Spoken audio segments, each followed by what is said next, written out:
What's up, Digidestins? This is Kyle D, better known as RideMyAvatar, and today we are going to be going over none other than the Japanese BT-12 meta itself. We got to see all the fun decks that kind of just came through, and we already are in EX4 over there, so next week we'll be more focused on EX4 decks, but today we're going to be looking at the meta as a whole. So let's see what has in store for us, shall we? So first off, let's take a look at all the beautiful list here. We have Red Black Greymon, which is just either the base is just Agumon's Greymons. They don't vary differently, and top end is either Black War Greymon with Raid, Black War Greymon X, or you could go War Greymon X, War Greymon Raid. All these fun shenanigans that we already know is going to happen, and it's just, the deck is just way too strong. Consistency is beyond recognition on it. There's just no negative drawback for it, and with the new stuff, you kind of just get some free value out of it, and that free value, guess what, lets you play ties for free, which is huge. Being able to play a tamer for free in your champion line when you Digivolve up makes it so you promote up easier, and then you get free value out of it. So stuff like that really is going to be a game changer in the future, especially if all decks get it. It's just going to create more tempo plays that we're now speeding up on.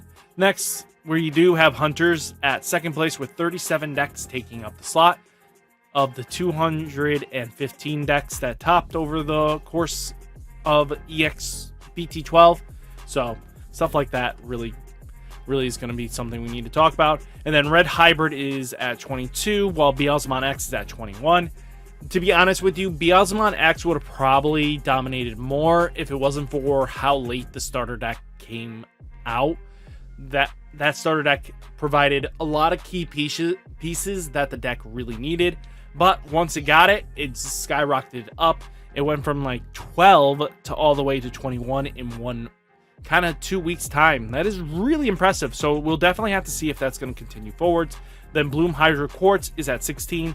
Crossheart still surviving with 13, being the only last deck to be in the double digits, and then everything else was just low ends.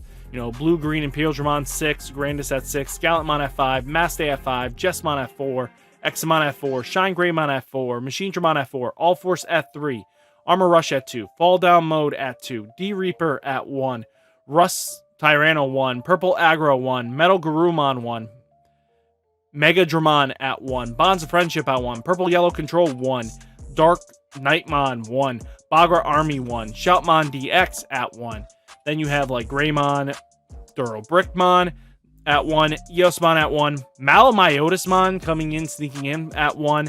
You have Minervamon at 1, Aegis-Dramon at 1, and then Green Hybrid at 1. So very interesting to see out of the 215. The top 5 is kind of just like we already can see, but it looks like there's going to be 4 decks that kind of just can go toe-to-toe with each other this format. Beelzemon X, Red Hybrid, Hunters, and Red Black Greymon.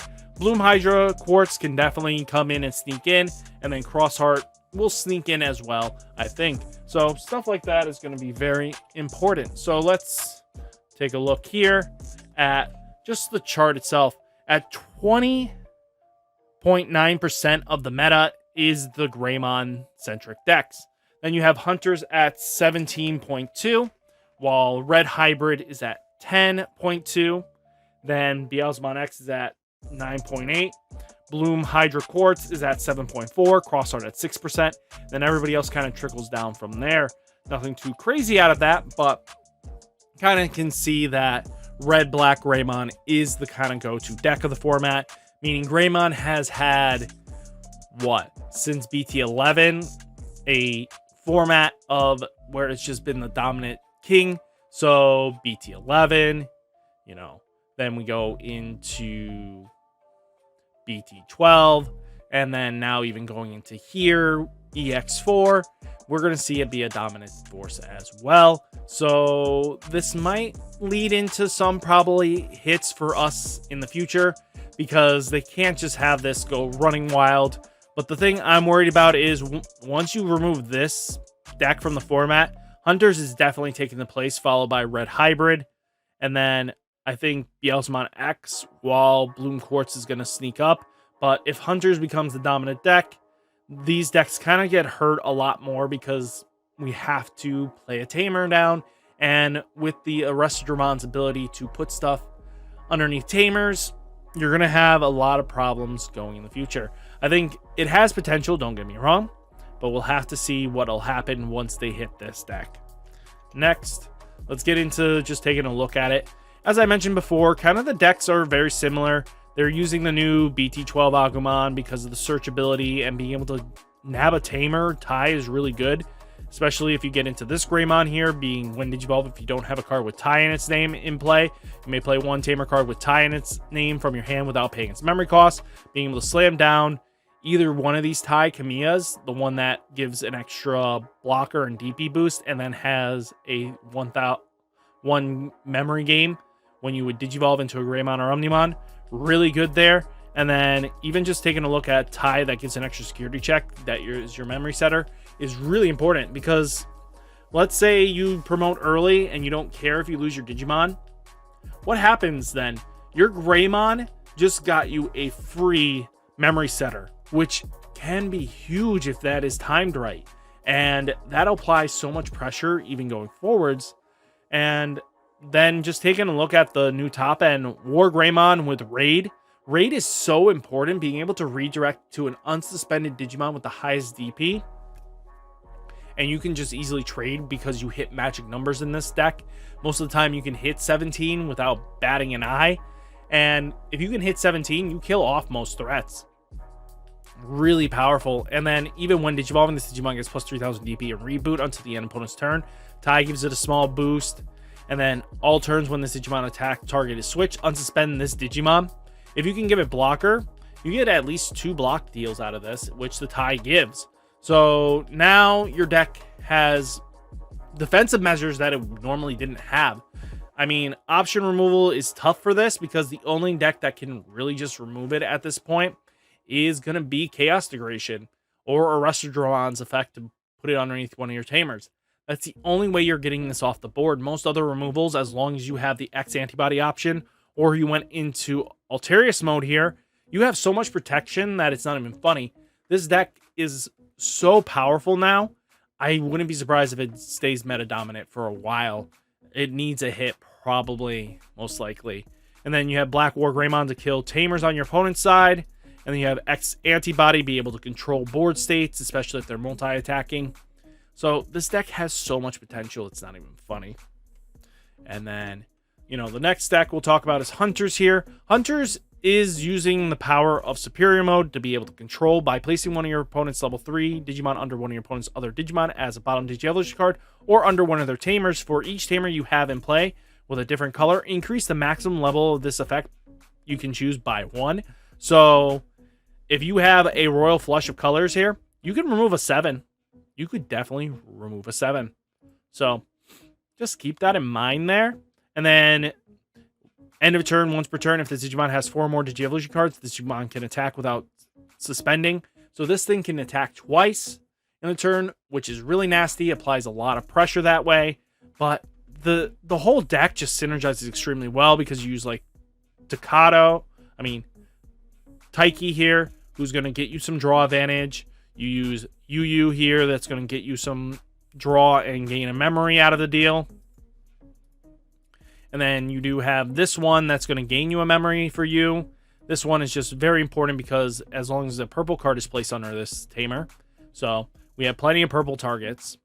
And Beelzemon is just by placing one purple Digimon from your hand under one of your Tamers, draw a card. This is when attacking. So you don't mind if it trades off once in a while, just you lose a little bit of source. But because it has save, this card will proc you a draw out of it. This will draw you a card, while this one draws you a card and gains you a memory. So in expand of 1 attack with Beelzemon with a Minimon, 1000 DP, as long as it dies, you're drawing 1, 2, 3 cards. What in the name of goodness is that? For 1 body, you're just gaining so much value out of it. It's not even funny. And that's just crazy to me. I mean, and it's not a problem for you because you don't mind putting cards underneath your tamers at all. And you get like Shoutmon King mode here. On play, you may play one Taiki, you, or Tageru from your hand without paying its memory cost. This is not, there's no restrictions on it either. That's huge because now you get to play your Taiki, Tageru, or use for free. And then you even have Old Clock Shopman that just basically, if you have 4 or more tamers in place, by suspending this tamer, one of your Digimon with save and its text gains security +1 for the turn. That's huge. There's just so much power behind this deck, and the way of controlling the board on top of it is so unique. It outclasses a lot of the purple control decks just because of how it can remove things. So then we do have Red Hybrid being able to, this time around, no matter what you do in this matchup, is, you know, on deletion, you may play one Taiki from your hand without playing Takuya. No matter what you do in this deck, you have ways of playing a Takuya for free. So no matter what you do, if you Digivolve up and Digivolve on top of this and they kill it, you have Flame Dramon that's going to play your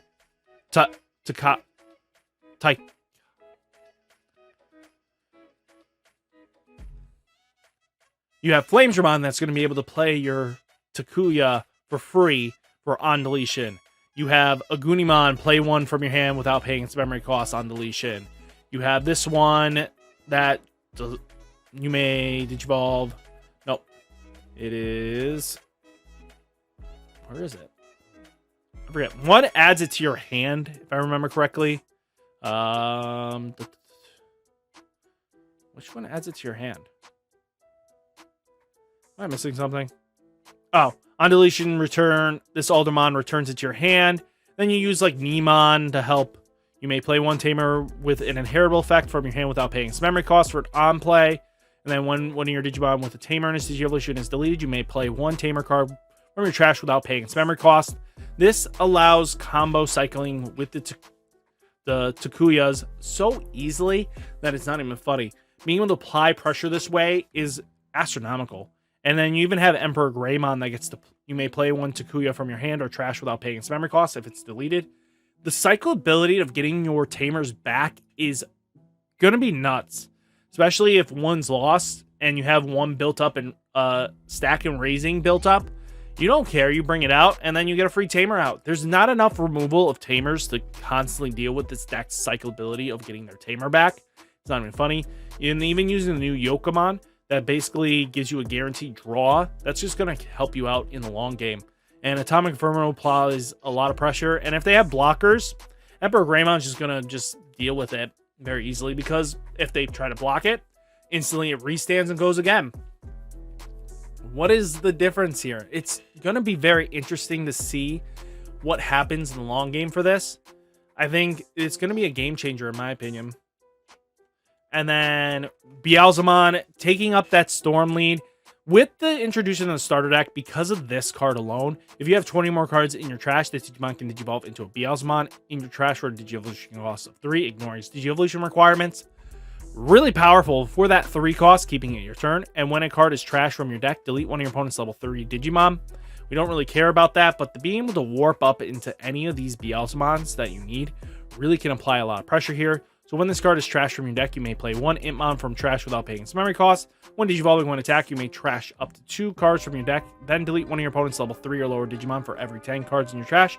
Add 1 to the maximum level for that Digimon you can choose with this effect. So if, let's say, you have 30 cards in trash, instantly free value of killing any level 6. But something to really think about this is Beelzemon X Antibody really rounded up the deck's lethalness. The reason for this is when Digivolving, this Digimon has Beelzemon or X Antibody's Digivolution. For every 10 cards in your trash, trash the top card of your opponent's security stack. This applies so much pressure, it's not even funny. This will allow you to basically clear out all your opponent's security without batting an eye. And that's not even joking here. This is really powerful. On deletion, you may play one Digimon with Impmon in its name from your trash without paying its memory cost. That's going to do some major damage. Then you have Wizardmon X Antibody. So when Digimon trash the top card of your deck, if this Digimon has Wizardmon or X Antibodies Digivolution, this Digimon gains blocker until the end of your opponent's turn instead. So it can be changed. You will not get the mill. It's not a choice. So just keep that little reminder in your head that if you Digivolve a Wizardmon on top of Wizardmon for this effect, you do not get the mill. And I think similar to Impmon here. So by trashing one option with your hand, from your hand, you may return one Digimon with Evil, Wizard, or Demon Lord in its traits from your trash to your hand. That really will apply a lot of pressure there. I think all in all, this deck really is going to bring purple back into the meta very, very strongly. And this is just what purple wanted for the longest time. And now we have consistency in Beelzemon. The problem is, I feel like being able to trash things for free just because you reach a condition that this deck just likes milling itself really is scary to see how free some of this damage is going to be. And then finally, there we go, because I was like, why did it double skip? There we go. So we do have the Bloom Hydra Quartz. Being able to introduce Quartzmon into this deck, suspending all Digimon except this Digimon and suspend all Tamers, then gain 1 memory for every 2 suspended Digimon and or Tamers in play. You gain so much free value out of your stuff, it's not even funny. And then all you have to do is all Digimon except this one and all Tamers cannot unsuspend. Locks down your opponent's board, but it also provides lethal in its own right. When attacking, suspend one of your opponent's Digimon or Tamers, then for every 5 suspended Digimon or Tamers in play, trash the top security stack of your opponent's. So this allows you to apply pressure in a way your opponent isn't able to handle. Free damage is a big thing nowadays, especially in Digimon, being able to apply pressure. And with Bloom Hydra Quartz, this now produces so much free damage because now Black War Greymon used to just de-Digivolve you. Now you can sit on Quartzmon and just win that way. Now you have less worries about trying to build a board right away, and you can build it up over time while they're building up. And then if they promote first, you can just quartz them and lock down their stuff. They can't unsuspend their effects, anything like that. They're completely locked down, and then Quartzmon just devours their security, and they have no outs to it right away. And that's really going to cause some issues. And then, let's even be honest, Hidden Potential Discover, being able to reduce this to a 1-cost evolve, sometimes really can apply a lot of pressure. And I feel like we're going to see some major damage with this, and you should be prepared. What's really awesome is that you have this card here. It's a 3DP blocker. Being able to play a blocker for free sometimes is all you really needed to do. And this deck now has a consistent weak blocker. But if you get like 2 of them out, your opponent can't just lethal you at certain points. So it's just something to think about. You know, the rest of the deck just does what it wants to do. And I mean, there's nothing wrong with that. So guys, hopefully you enjoyed the meta breakdown. What do you guys think will change up for us, if it is going to change up at all? So hopefully guys, you hit that like button, hit that subscribe button, stay safe, stay healthy, and I'll catch you in the next one. Peace.